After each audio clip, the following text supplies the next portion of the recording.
Ես կարծում եմ, որ այսօրվա իշխանությունների մեջ կան մարդիկ, երևի 2 կամ 3 մարդ,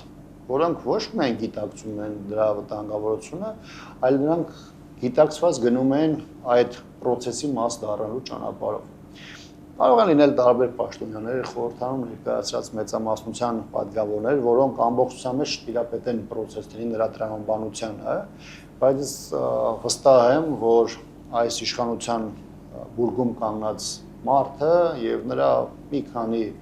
ավատարիմ պաշտոնյաներ այս ողջ process-ին ոչ միայն տիրապետում են, այլ դրանք 18 թվականից հաջորդած ժամանակահատվածի մի մաս են կազմել։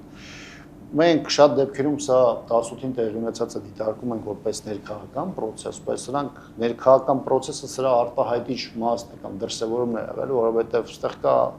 գլոբալ հարցեր, որոնցից մեկը օրինակ Ռուսաստանի դեմ տարբեր օպերացիաներ, Ռուսաստանի դերի նվազեցումներ, Ռուսաստանը շրջանցող տարբեր ենթակառուցվածքների ստեղծումը եւ այլն, եւ բնականաբար հայաստանյան այս իշխանությունը կամ դրա բուրգում գտնվող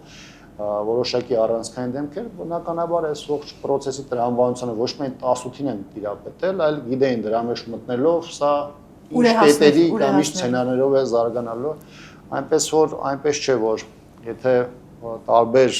ոլորտներում մենք տեսնում ենք այս իշխանության անորակությունը կամ բացակայությունը, դեռ չի նշանակում, որ Հայաստանի հետ կապված լրջագույն խնդիրներում իրանք դրան մոտենում են անգիտակցաբար։ Կա նպատակային քաղաքականություն եւ իրանք այդ քաղաքականությունը ներկայացնում են։